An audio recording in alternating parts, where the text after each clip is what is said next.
Hello everyone. चलिए, बहुत important एक पीएलआर स्टोरी मैं आपके साथ शेयर करने वाला हूँ। ये कुछ महीने पहले एक्चुअली हुआ था, तो मैंने उनसे परमिशन ली आज कि मैं आज शेयर करना चाहता हूँ करके, क्योंकि इसमें बहुत लर्निंग है, बहुत सीखने को मिलेगा हमें। तो इसलिए ये स्टोरी मैं यूट्यूब पे लेके आया हूँ। आज उस स्टोरी के बारे में हम बात करते हैं। एक फेमिनिन ने मुझे कांटेक्ट किया, तो उन्होंने कहा सर आपसे मुझे पीएलआर कराना है, काउंसलिंग लेनी है। तो उन्होंने बताया पीएलआर क्यों कराना है। तो उन्होंने कहा कि अ, हमारी फैमिली में 2 लोग हैं, जो मेरे माँ-बाप हैं। उसके अलावा हम 4 बहनें हैं। यानी कि मेरे माता-पिता को हम 4 लड़कियां हैं और लड़के कोई नहीं है। तो हम 4 लड़कियों की शादी हुई है सर, और चारों के हस्बैंड जो है नार्सिसिस्टिक है। यानी कि ऐसा कहो कि हम रिलेशनशिप में बिल्कुल भी खुश नहीं है हम लोग। ठीक है। और ये शादी होने से पहले हमारे चारों बहन के रिलेशंस थे 4 लड़कों के साथ। तो चारों लड़के हमारी चारों बहनों के साथ चीट करके चल गए हमें। तो हम तो बहुत सीरियस थे, मेरी बहनी भी सीरियस थी रिलेशनशिप को लेकर। तो लेकिन वो लड़के फाइनली बहुत कैजुअल थे हमारे साथ, और हमें पता भी नहीं चला। जैसा आप कहते हो हर वीडियो में, फेमिनिन इमोशनली कनेक्ट होती है, तो फेमिनिन वो ऑब्जर्व नहीं कर पाती आगे वाले इंसान के इंटेंशंस को, अंडरस्टैंड नहीं कर पाती। इसी हम बहुत इमोशनली कनेक्ट हुए थे लड़कों से, तो चारों ने धोखा दे के चल गए। तो चलो, हमें लगा कि यार it's a part of learning है। तो हमेशा क्या है ऐसा सोचना, हमें हर चीज़ तो कर्मा नहीं होती ना। तो it's a part of learning है। तो हम आगे बढ़े, और हमारे माता पिता ने अरेंज मैरिज, उसके बाद तो लव मैरिज नहीं की हमने। हमें लव जैसी चीज़ों पे भरोसा उठ गया जब वो लड़कों ने हमें धोखा दिया। तो उसके बाद अरेंज मैरिज, हम तैयार थे अरेंज मैरिज के लिए। अरेंज मैरिज हमारी हुई। अच्छी फैमिली है, मैं ये तो नहीं कहूँगी, हम चारों बहनों की बहुत अच्छी फैमिली है। लेकिन हम 4 बहनें हैं, और हमारे जो हस्बैंड्स हैं खुद नार्सिसिस्टिक है। मतलब we are not happy in relationship. तो मुझे इसी चीज़ को लेकर मुझे पीएलआर कराना है। और अक्सर मेरे डैड की तबीयत भी बहुत आजकल बहुत ख़राब रहती है, ठीक नहीं रहती। तो मुझे जानना है कि एक्चुअली क्या प्रॉब्लम, हर तरीके से है, हर तरीके से प्रॉब्लम है। तो मुझे जानना है हमारे चारों बहन का कि क्यों ऐसा हमारी लाइफ है, क्यों हम लोग खुश नहीं है, क्यों हम नार्सिसिस्टिक हस्बैंड से सफ़र कर रहे हैं, और क्यों हमारी डैड की तबीयत अक्सर ख़राब रहती है। तो ये पीएलआर, जैसा मैं कहता हूँ, एक फैमिली ट्री की ज़रूरत होती है, डिटेल्स हो चाहिए होती है। और पीएलआर लगभग 1 वीक से लेकर 10 दिन तक लगता है, टाइम लगता है।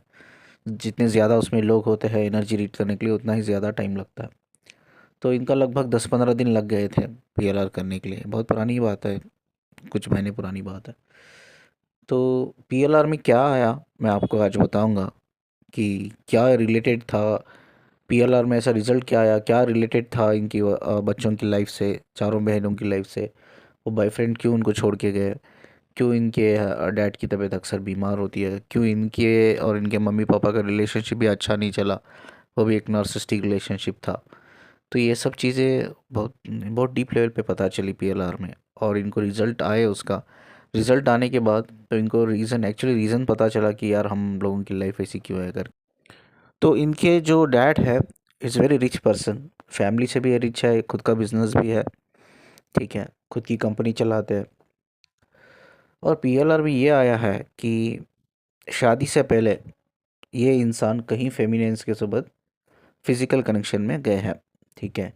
और उसमें कहीं औरतें इनके साथ बहुत इमोशनली ज़्यादा कनेक्टेड थी, प्यार में थी, और फ्यूचर देख देख रही थी वो कि शादी करना है इनसे, फैमिली रेस करना है। तो ये बंदा ऐसा है कि मुझे किसी से शादी नहीं करना है, चाहे मैं किसी को इमोशनल फूल बना लूँ। अगर मुझे किसी के साथ फिजिकल होना है, किसी को इस्तेमाल करना है, तो वो भी चलेगा, बट मुझे किसी के साथ शादी नहीं होना है। ये बंदे की मेंटालिटी ऐसी है कि एक स्टैंडर्ड ऑफ लिविंग होना चाहिए, और मुझे वाइफ भी अगर मैं करूँगा ना शादी, तो उसके साथ मैं खुश नहीं तो चलेगा फिजिकली इमोशनली, लेकिन वो रिच फैमिली से ही होना चाहिए, हमारी ही फैमिली से होना चाहिए, हमारी कैस्ट से होना चाहिए। तो ये शादी भी इन्होंने इसलिए की कि वो रिच फैमिली से बिलोंग करती है वो औरत। और या वो बिल्कुल खुश नहीं है फिजिकली इमोशनली, वो बिल्कुल कनेक्टेड नहीं है अपनी वाइफ से। वो नीड अपनी बाहर करते हैं, पूरी करते हैं। बाहर कहाँ करते हैं, उनका खुद का कंपनी है, खुद का कंपनी में कहीं औरतें हैं खुद की कंपनी में, कभी प्रमोशन के नाम पे, कभी प्रोग्रेशन के नाम पे, कभी झूठ मूठ का इमोशंस फीलिंग्स दिखाकर, प्यार दिखाकर उनके साथ रिलेशन बनाना। तो ऐसा कई बार हुआ है, कई बार इन्होंने लड़कियों को इस्तेमाल किया है प्रमोशन के नाम पे, और कई बार किसी को बेवकूफ़ बनाकर इस्तेमाल किया है। अब जो औरतें, एक्चुअली मैं औरतें बोल रहा हूँ, औरत नहीं बोल रहा हूँ, यानी कि कई औरतें, ये पीएलआर में आया है। ये पास्ट लाइफ रिग्रेशन है, जो हम पास्ट लाइफ के बारे में जानने की कोशिश करते हैं, पास्ट लाइफ से कोई कर्मा है नहीं करके। इनका तो कोई पास्ट लाइफ हमें पता नहीं चला, बट पास्ट लाइफ को सर्च करते करते इनका प्रेजेंट लाइफ के कई सारे सिनेरियो बाहर आए। इनके वाइब्रेशन से जब कनेक्ट करके हमने रीड की, कई सारे सिनेरियो बाहर आए। जो जैसा मैं कह रहा हूँ कि इनकी कंपनी थी और कई औरतों से के साथ ये इमोशनली कनेक्ट रहे, इमोशनली कनेक्ट नहीं रहे, सिर्फ उनके साथ फिजिकल होने के लिए वो इमोशनल कनेक्ट रहे उन औरतों से। तो बाद वो औरतों को पता चला भाई ये बंदे ने धोखा दिया है, तो कई सारे कर्व्स बोलते हैं ना, कर्व्स आए वो औरतों से, ठीक है। और कई सारी लड़कियों को इन्होंने ब्लैकमेल भी किया था, ब्लैकमेल किया था फिजिकल होने के लिए। तो शादी के बाद भी इनका, शादी तो सिर्फ नाम के लिए, सोसाइटी को दिखाने के लिए, सोशल एग्रीमेंट और कुछ नहीं, कि हाँ देखो ये फलानी सोसाइटी की लड़की से मैंने शादी किया है, स्टैंडर्ड मेंटेन किया है करके। तो इनको चारों लड़कियां हैं, शादी के बाद 4 लड़कियां हो गए, ठीक है। उसकी भी रिस्पॉन्सिबिलिटी इन्होंने ली है एज ए फादर। तो और इनका वो जो अय्याश बिहेवियर है, या नार्सिस्टिक बिहेवियर है, या मैट्रिक्स बिहेवियर है, ये शादी के बाद भी चलता रहा। बाहर इनकी ही कंपनी के लड़कियां आती रही, नई लड़कियां, पुरानी लड़कियां जाती रही, नई लड़कियां आती रही, नई नई लड़कियों के साथ रिलेशनशिप बनाते रहे, कहीं औरतों के साथ फिजिकली होने के लिए इमोशनली बेवकूफ़ बनाते रहे, कहीं कर्मस क्रिएट करते रहे, ठीक है।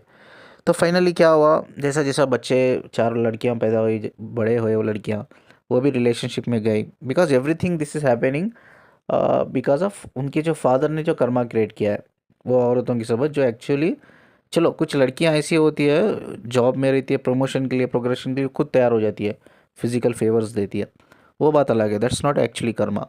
बट इन्होंने कहीं औरतों के साथ इमोशनली कनेक्ट होने का नाटक करके फिजिकल हुए उनके साथ, तो वो औरतों के कर्व्स लगे, इनको कर्मा लगे, बिकॉज वो औरत एक्चुअली फ्यूचर देख रही थी इनके साथ। तो ऐसा नहीं हुआ, ये तो धोखेबाज निकले।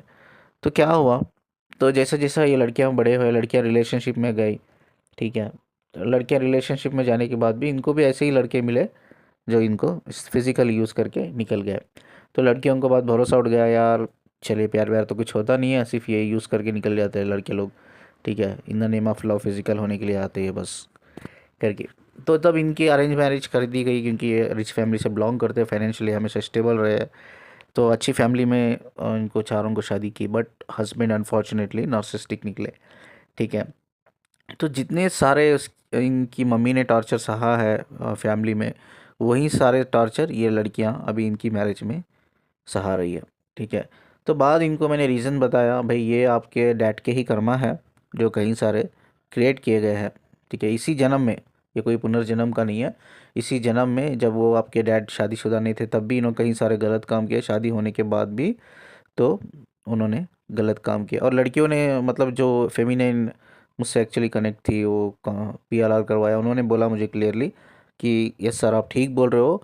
इसी चीज़ को लेकर मेरी मम्मी ने भी कहीं लड़कियों के सोबत इनको कैच किया है, कभी ऑफिस में, कभी होटलों के कमरों में, कभी व्हाट्सअप के फ़ोटो शेयरिंग, वीडियो शेयरिंग में, कई बार मम्मी ने भी इनको पकड़ा है डैड को, और इसी चीज़ को लेकर कई बार लड़ाई भी हुई है घर में।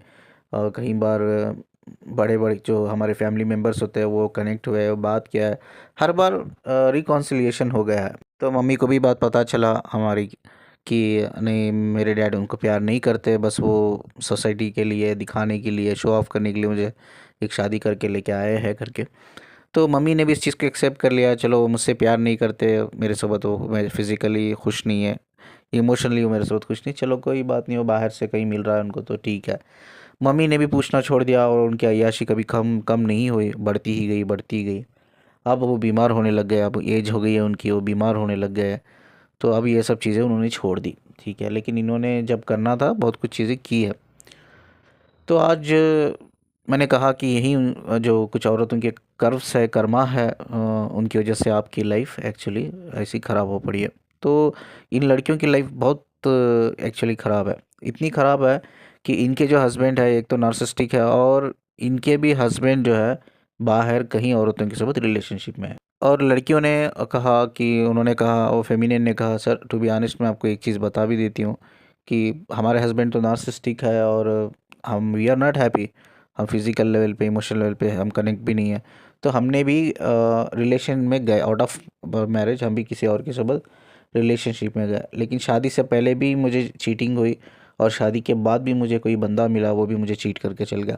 तो मैं वो फीलिंग, एक्चुअली कभी कभी हमारा कनेक्शन आउट ऑफ मैरिज था, किसी लड़के के साथ था, मेरा इतना डीप कनेक्शन था उसके साथ, और इतना मैं भी फ्यूचर देख रही थी उसके साथ कि मैं भी सोच ही रही थी कि यार मैं अपने डिवोर्स दे दूंगी। ठीक है, हमारी चारों बहनें हम बहुत इंटरकनेक्टेड है, हम बहुत चीज़ें बिल्कुल शेयर करती है। ऐसा नहीं कि मेरा ही आउट ऑफ मैरिज अफेयर है, मेरी तीनों बहन का भी आउट ऑफ मैरिज अफेयर है।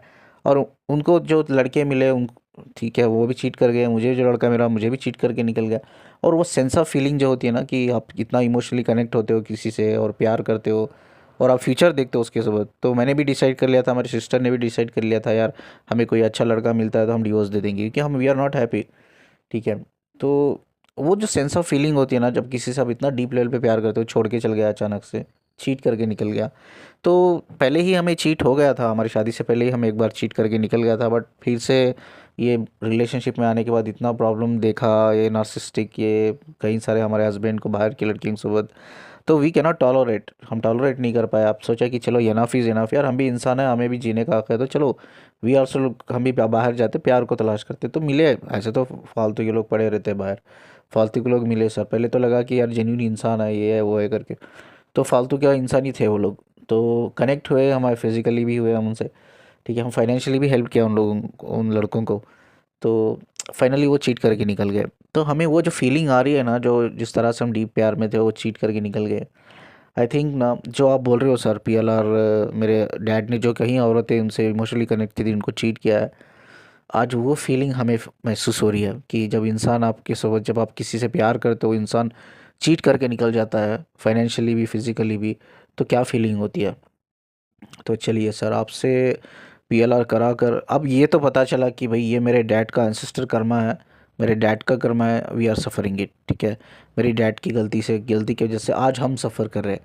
एक्चुअली उन्होंने मुझे और एक क्वेश्चन पूछा, चलो मैं मानती हूँ डैड की वजह से हम सफ़र कर रहे हैं, तो हम क्यों सफ़र कर रहे हैं सर। ये देखिए, जो कुछ किया है मेरे डैड ने किया है, ठीक है, हमने तो नहीं किया है, तो हम क्यों सफ़र कर रहे हैं।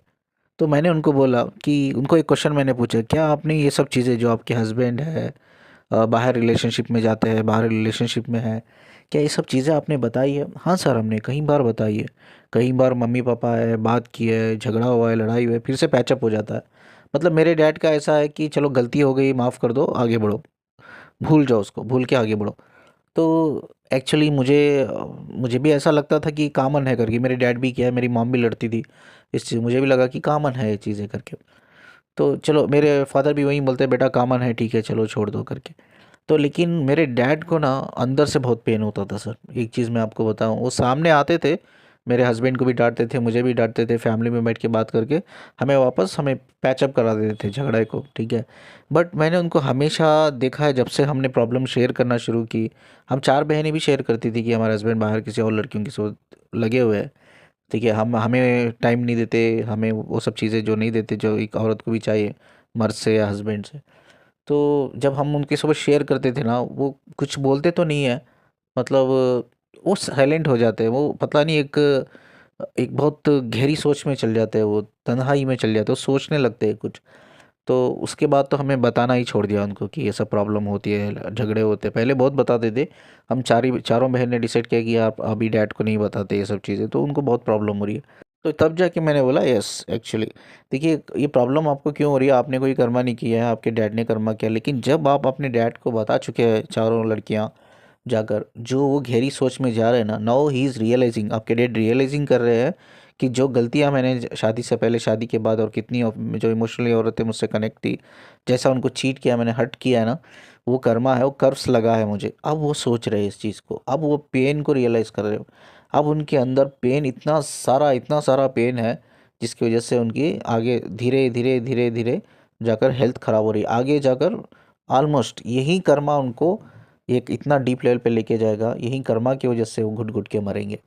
तो ये आपके साथ इसलिए हो रहा है कि आप चारों लोग जाके बताओ और उनको ट्रिगर लगे और वो सोचे कि उन्होंने लाइफ में क्या गलती की है, और उनको उस बीमारी, उनको फिजिकल प्रॉब्लम हो, मेंटल प्रॉब्लम, साइकोलॉजिकल प्रॉब्लम होगी, मेंटल डिसऑर्डर्स होंगे, उनको कई सारी बीमारियां होंगे उनको, बाद वो पश्चाताप करेंगे, बाद वो पश्चाताप करके उस कर्मा को इधर ही हील करके माफ़ी मांग कर ये चाहेंगे। ठीक है। तो इसी के वजह से ये प्रॉब्लम आपको बार बार हो रही है, आपके रिलेशन में हो रही है, जिससे कि आप डैड को जाके कनेक्ट करो, डैड को बताओ, डैड सोचे कि क्या गलती की है उन्होंने लाइफ में कि आज मेरे बच्चों पे वो उतर रहा है करके। तो लड़कियों ने कहा कि एग्जैक्टली सर, जो मेरी क्लाइंट थी उन्होंने कहा कि एग्जैक्टली आप ठीक कह रहे हो। तो हमेशा जब से हमने प्रॉब्लम उनको बताई है ना, तब से हमेशा वो बड़े अकेले रहते हैं और उनकी सेहत तो पता नहीं दिन ब दिन बिगड़ती जाती है। डायग्नोज कराते हैं हम लोग, हर टाइम कुछ नई नई बीमारी आती रहती है, उनको बीमारी रहती है। तो आई थिंक डैड को अभी माफ़ कर ले, माफ़ कर देना चाहिए, आप अपने आप को भी माफ़ कर देना चाहिए और उन औरतों से भी माफ़ी मांग लेनी चाहिए। तो मैंने इनको यही कहा कि अगर आप बहुत क्लोज़ है अपने डैड से, क्योंकि डैड से बहुत बच्चे क्लोज़ रहते हैं, स्पेशली गर्ल्स रहते हैं, बॉयज़ बहुत मुश्किल से क्लोज़ होते हैं डैड से। तो मैंने कहा कि आप गर्ल्स है, अब तो अब औरतें हैं, तो आप डैड से क्लोज़ होंगे तो आप जाके बोलिए उनको, ठीक है, कि उनको माफ़ी मांग ले अपनी जो भी गलती की है उन्होंने। तो उस चीज़ को हो सकता है उनका कर्मा अगर रिज़ॉल्व हो जाए तो आपकी भी लाइफ अच्छी हो जाए करके। जो फेमिनिन थी उन्होंने कहा कि हाँ सर, कभी कभी उनकी ज़ुबान से मैंने खुद सुना है कि मैंने भी बहुत गलती की है लाइफ में, ऐसा बोलते हैं वो। तो शायद कहीं उसका ही तो असर आप पे नहीं हो रहा है, आपके लाइफ पे नहीं हो रहा है, इसीलिए तो मेरे बच्चे खुश नहीं है, मैं गुनहगार हूँ। कभी मैं हमने सुना है बहुत बार ऐसा वो बोलते हैं, रियलाइजेशन उनको हो गया है, वो बोलते हैं कि मैं गुनहगार हूँ करके। तो कुछ नहीं करना है, मैंने उनको यही बोला कि माफ़ी मांग लो। वो लड़कियां, अगर वो औरतें ज़िंदा है दुनिया में तो उनसे माफ़ी मांग लो, अगर वो ज़िंदा नहीं है तो बस भगवान से माफ़ी मांग लो। और आप, हो सकता है उनका कर्मा रिजॉल्व होने के बाद आपकी बेटर लाइफ हो जाएगी, सभी बच्चों की बेटर लाइफ हो जाएगी। हो सकता है आपके हस्बैंड भी वो नार्सिसिस्टिक बिहेवियर से सुधर जाए, हो सकता है वो भी बाहर पराई औरतें, जो लड़कियां होती हैं उनके संबंध अफेयर से जो बाहर निकल के वो आपको इम्पोर्टेंस देने लगे। ठीक है। तो ये पीएलआर शेयर करने का एक पर्पस ये था कि मैंने लास्ट वीडियो भी मैंने यही बताया था एंसेस्टर कर्मा में। तो हम एक जब माँ बाप होते हैं या माँ बाप नहीं होते, हम एक यंग है, आप सोचो मैं यंग लड़का हूँ, मैं शादी करने वाला हूँ, ठीक है, तो मुझे भी सोचना चाहिए यार, कोई गुनाह मैं कर रहा हूँ, ठीक है, तो मुझे भी सोचना चाहिए आगे मेरी भी शादी होगी, मेरे भी बच्चे होंगे, वो बच्चों के ऊपर भी असर होगा। ठीक है। मैं शादीशुदा अगर हूँ भी तो मुझे ये भी सोचना है कि यार शादीशुदा होने के बावजूद मुझे ये सब चीज़ें बाहर नहीं करना चाहिए। चाहे वो, मैं यही नहीं कहूँगा कि किसी के साथ फिजिकल होना ही या इमोशनली यूज़ करना भी कर्मा होता है करके। कर्मा बहुत सारी चीज़ों से क्रिएट होता है। ठीक है। आपका बिजनेस में सोचो आप, मैंने एक बार पीएलआर किया था, वो रियल इस्टेट थे, रियल इस्टेट के एक बिजनेसमैन थे, तो उन्होंने कई सारे प्रॉपर्टीज़ उन्होंने ये कर ली थी धोखे से। जो अनपढ़ लोग होते हैं उनसे ब्लैकमेल करके सिग्नेचर कराना, धोखे से साइन कराना, या हाई मतलब उसकी जो वैल्यू प्रॉपर्टी की बहुत ज़्यादा है, कम वैल्यू में ख़रीदना। ठीक है। लेकिन धोखा करना बिजनेस में, वो भी एक कर्मा है। किसी को इमोशनली यूज़ करना, फिजिकली यूज़ करना भी कर्मा है, या किसी के राइट्स को छीन लेना भी कर्मा है। ठीक है। कर्मा कई तरह तरीके से होता है, बट आगे वाला इंसान जब इनोसेंट होता है ना, जब वो कोई कर्मा कर्व्स उसके मुंह से निकलती है, भाई जा तू भी ठीक, कभी अच्छा नहीं जिएगा।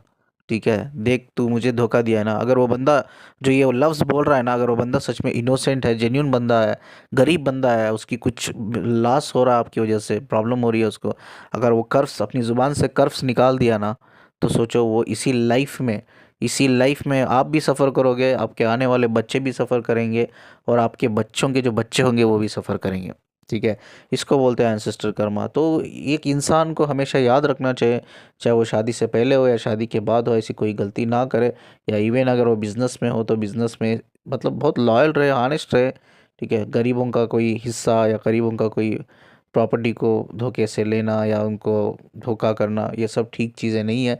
कई सारी चीज़ें होती है जो कर्मा होता है, कर्मा क्रिएट होता है। तो हमें हमेशा हमें हमारे जनरेशन के बारे में सोचना चाहिए, हमें अपने बच्चों के बारे में सोचना चाहिए, सोचकर हमें एक डिसीजन लेना चाहिए। ठीक है।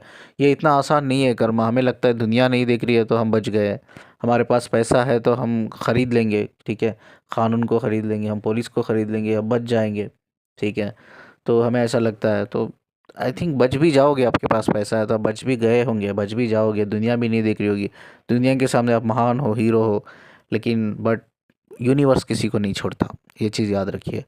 यूनिवर्स एक लॉ होता है, यूनिवर्स का एक लॉ होता है, वो लॉ के अगेंस्ट आप जाओगे ना तो वो कभी किसी को नहीं छोड़ता है, ठीक है। उसको पता है कहाँ किधर करना है, ठीक है। वो ऐसी जगह आपको छोड़ देता है जहाँ दर्द ज़्यादा हो, ये चीज़ याद रखिए। मैंने कहीं पीएलआर में मैंने एक्सपीरियंस किया है इस चीज़ को। यूनिवर्सल लॉ जो होता है ना, ऐसी जगह छोड़ देता है आपको जहाँ दर्द सब में ज़्यादा हो, ठीक है। अगर देखिए ये जो पीएलआर सेशन हमने लिया था, जो डिस्कस किया मैंने अभी आपके साथ, ये हो सकता तो इसको अगर इसने गलत किया तो इसको पेन मिलता था, इसको पेन मिला तो शायद उतना रियलाइजेशन नहीं होता था ये बंदे को। अब रियलाइजेशन अब इसको ज़्यादा हो रहा है, क्यों हो रहा है? क्योंकि इसके ही बच्चों के साथ वो सब गलत चीज़ें हो रही है जो इसने किसी और के साथ गलत किया है। तो वो पेन बहुत बड़ा पेन है। अगर इसको इंडिविजुअल पेन, इसने गलती की इसको पेन मिल रहा है, तो हो सकता है ज़्यादा कुछ लर्निंग नहीं होती इसकी, वो पेन को रियलाइजेशन नहीं कर पाता है, ठीक है। ये रियलाइजेशन नहीं कर पाता कि यार इसने लाइफ में कितनी बड़ी गलती करके आया है, कितना बड़ा पापी है ये करके। लेकिन जब इसके ही बच्चों के साथ ये अन्याय हो रहा है, ठीक है, ये देख रहा है, आंखों से सुन रहा है, तो वो पेन वो बता भी नहीं पा रहा है। जैसा वो फेमिनिन बोल रही थी, जब हम अपनी डैड को प्रॉब्लम बताते तो वो अकेले हो जाते, तन्हा हो जाते, वो बात भी नहीं करते हमसे ठीक से। पता नहीं वो अकेले अकेले में बहुत डीप लेवल पे सोचते हैं। जो दर्द उसको हो रहा है ना, जो तकलीफ़ हो रही है अपनी गलती की, अब वो रियलाइज़ हो रहा है कि यार ये मेरी गलती थी जो मैंने किया, तो वो मेरे आज बच्चों पे उतर रहा है। वो पेन इतना स्ट्रांग पेन है, वो इंसान ही जान सकता है कि वो कितना स्ट्रांग पेन है, इसीलिए वो तन्हाई में चल गया, अकेले में चल गया। वो रियलाइज हर चीज़ को, छोटी छोटी चीज़ को, जो शादी से पहले शादी के बाद उसने छोटी छोटी चीज़ को रियलाइज़ कर रहा है। किस किस का दिल इसने दुखाया है, किस किस को धोखा दिया है इसने, इमोशन में, प्यार में, बिजनेस में, हर चीज़ इसको रिकैप हो रही है मरने से पहले। हर चीज़ का उसको पछतावा हो रहा है कि यार जिसकी वजह से मेरे आज मेरे बच्चों पे उतर गया, मेरी बच्चों की लाइफ तबाह हो गई, बर्बाद हो गई। जो मैंने दूसरों को पेन दिया, आज वहीं कोई दूसरा आकर मेरे बच्चों को पेन दे रहा है, ठीक है। तो वो दर्द उसके लिए इतना ज़्यादा बता भी नहीं पा रहा है। क्या बताएगा, वो खुद गुनहगार है, क्या किस मुंह से बताएगा? तो साइलेंट हो गया है, वो साइलेंट हो, उसके पास कुछ भी नहीं है ऑप्शन। इसीलिए वो जानता है, इसीलिए वो जानता है वो गुनहगार है, उसकी ही गुनाहों की सज़ा उसके बच्चों को मिल रही है। हमेशा वो जाता है जो लड़कियों के घर में पैचअप करा के आ जाता है। उसको पता है कि ये जो कुछ हो रहा है इसकी ही वजह से हो रहा है, तो हमेशा उधर से निकालने की कोशिश नहीं कर रहा है। अगर वो सही इंसान होता, वो बोलता अपनी बच्चों को, अगर ऐसा है तेरा हस्बैंड नार्सिसिस्टिक है, किसी और औरतों के साथ कनेक्ट है, तो छोड़ दे, ठीक है, उधर रहने की ज़रूरत नहीं। अब ये भी नहीं बोलेगा उसको तो छोड़ दे, वो पैचअप ही करा के आएगा, क्योंकि उसको पता है उसकी ही गुनाहों की सज़ा उसको मिल रही है। अगर वो बच्चियों को वहाँ से डिस्कनेक्ट भी कर लेगा, छुड़ा भी लेगा, ठीक है, यानी कि डिवोर्स भी दिला देगा, तो अगर किसी और से शादी कराएगा वो बच्चों की, तो उसके किसी और से शादी कराने के बाद भी उसके जो सेकेंड हस्बैंड्स होंगे वो भी वैसे ही होंगे। उसको पता है कर्मा है, तब तक ये हील कम्प्लीटली नहीं होगा इसकी तरफ से, वो बच्चों की लाइफ अच्छी नहीं होगी। ये कर्मा मूव ऑन होगा, पास ऑन होगा, चाहे वो एक शादी करा दे या आगे और आने वाले 5 शादी करा दे अलग अलग लड़कों से, तो ये कर्मा कभी स्टॉप नहीं होगा, ठीक है। तो इसीलिए वो समझ गया है इस चीज़ को, इसीलिए बार बार वो पैचअप करा के आ रहा है। तो ये है, तो हमेशा मेरी एक ही रिक्वेस्ट है, कर्मा इज़ वेरी स्ट्रांग, पता नहीं है कब आपको हिट करेगा, आप सोच नहीं पाओगे। ये इसको तो बस ये मस्ती करता रहा, शादी से पहले भी, शादी के बाद भी, बच्चे बड़े होते रहे, इसको तो कुछ पता ही नहीं चला। बस ये जो इसके दिल में आया किया, इसके पास पैसा था, पावर था, कंपनी थी, सब कुछ था इसके पास, जो मस्ती किया इसने, जो मेरे मन में आता है जो मैं वैसा करूँगा, ठीक है। जब बच्चों की एक्चुअली शादी हुई, ठीक है, बच्चे जब रिलेशनशिप में, चलो उन्होंने बोला कि डैड को तो हम नहीं बताया कि हम शादी से पहले किसी के साथ रिलेशन में थे, वो तो हमने नहीं बताया, लेकिन ये तो हमने बताया शादी के बाद जो प्रॉब्लम हो रही है हस्बैंड के साथ। तो चलो वो भी तो एक, उसको अगर पता चलेगा, अब आपको शादी से पहले भी रिलेशनशिप में थे लड़कों के साथ, वो लड़के भी फिजिकली चीट करके लड़कियों को निकल गए, तो वो अलग पेन, वो भी इसको रियलाइज़ होगा ये भी मेरा ही कर्मा है, ठीक है। तो ये अलग पेन हो गया। तो ये चीज़ें हैं, तो मैं कहीं सारे पीएलआर में मैंने देखा है, तो कर्मा सडनली हिट नहीं करता है हमारी लाइफ में। अगर आज मैंने कोई गुनाह किया है, हो सकता है आने वाले 10 साल तक उस गुनाह की सज़ा मुझे नहीं मिलेगी, लेकिन आने वाले 10 साल ख़त्म होने के बाद जब यूनिवर्सल लॉ को पता है कि मुझे कहाँ ज़्यादा पेन होगा, कहाँ ज़्यादा तकलीफ़ होगी, वहाँ ही छोड़ देगा वो, वही प्रॉब्लम देगा। वो प्रॉब्लम क्या, कि हो सकता है मेरे बच्चे बड़े होके जब वो सफ़र करेंगे, मैं अपनी आंखों से देखूंगा, तब मैं रियलाइज़ करूंगा यार 10 साल पहले मैंने गलती की थी, गुनाह किया था, एंड वो पनिशमेंट मुझे आज मिल रही है। एंड उस टाइम पे आप लाचार रहोगे, होपलेस रहोगे, क्योंकि आप देखो ये बंदा जो था, इसके पास सब कुछ था, पैसा था, पावर था, कंपनी थी, अब बूढ़ा हो गया है। अब ये खुद हेल्थ इश्यूज है इसको, कई सारे बीमारियां हैं, ठीक है, ये क्या करेगा, ये लाचार हो गया। तो हमेशा यूनिवर्सल लॉ हमें तब तकलीफ देता तब हम लाचार हो जाते, मेंटली फिजिकली इमोशनली लाचार हो जाते, कुछ नहीं कर पाते हम लोग, तब हमें तकलीफ देता है, तब यूनिवर्सल लॉ हमें हिट करता है। तब हमारे पास एक ही चीज़ होती है, वो है अफसोस।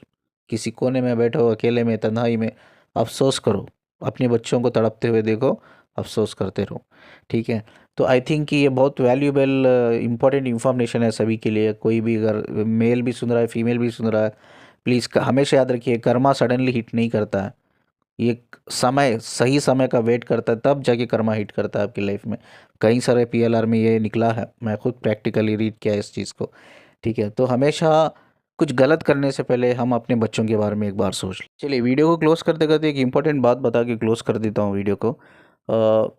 ये जो कार्मिक लोग होते हैं, यानी कि जो गुनहगार लोग होते हैं, जैसा हम जानते हैं मुसलमानों में लोगों को ले जाकर दफनाते हैं, यानी कि मुर्दों को, डेड बॉडी को ले जाके दफनाते हैं, और कई हिंदू लोगों में भी मैंने देखा है दफनाते हैं, जलाते नहीं है। तो कहीं मैक्सिमम हिंदू लोगों में जलाते हैं। आपको एक चीज़ मैं बता दूं, जो गुनहगार होता है, जो कार्मिक होता है, इवन वो मरने के बाद जिस ज़मीन में ले जाके दफनाते हैं ना, आपको पता है ज़मीन भी एक एनर्जी है। आपको लास्ट वीडियो में भी मैंने बताया था, आग आग भी एक एनर्जी है, ज़मीन भी एक एनर्जी है। जब एक गुनहगार को ले जाके दफनाते हैं ना, वो ज़मीन भी उस डेड बॉडी को एक्सेप्ट नहीं करती, ठीक है। और मैं आपको बता दूं कि हमारी सोल कब ट्रैवल होती है, इंसान की फिजिकल डेथ जब होती है, तो सोल एकदम ट्रैवल नहीं हो जाती है प्लेनेट को, तब तक वो इंसान को दफना नहीं लेते हम लोग, ठीक है। तब तक वो सोल उधर ही रहती है, यानी कि जिसकी एक सोल उधर खड़ी हुई है, उसकी डेड बॉडी को दफना रहे, उसकी सोल खुद देख रही है। एक सोल खड़ी हुई है, उसकी डेड बॉडी को जला रहे हैं, उसकी सोल खड़ के देख रही है। पूरी डेड बॉडी जलने के बाद और वो इंसान को दफनाने के बाद, ठीक है, उसके बाद वो सोल वहाँ से ट्रैवल हो जाती है। कहाँ से ट्रैवल होती है? ज़मीन से स्पिरिचुअल डायमेंशन को ट्रैवल होती है। और जो गुनहगार होती है ना, वो जब ज़मीन में हम दफनाते हैं, वो ज़मीन भी उस गुनहगार को एक्सेप्ट नहीं करती। ये सोल को पता चलता है, ये हमारी रूह को पता चलता है। उस पॉइंट ऑफ टाइम में हमारी रूह को बहुत तकलीफ होती है कि पता नहीं, रूह बोलती है कि क्यों क्यों इसने ये गुनाह किया, क्यों गुनाह किया, आज इसकी वजह से ये बॉडी भी कोई एक्सेप्ट नहीं कर रही है ज़मीन, ठीक है।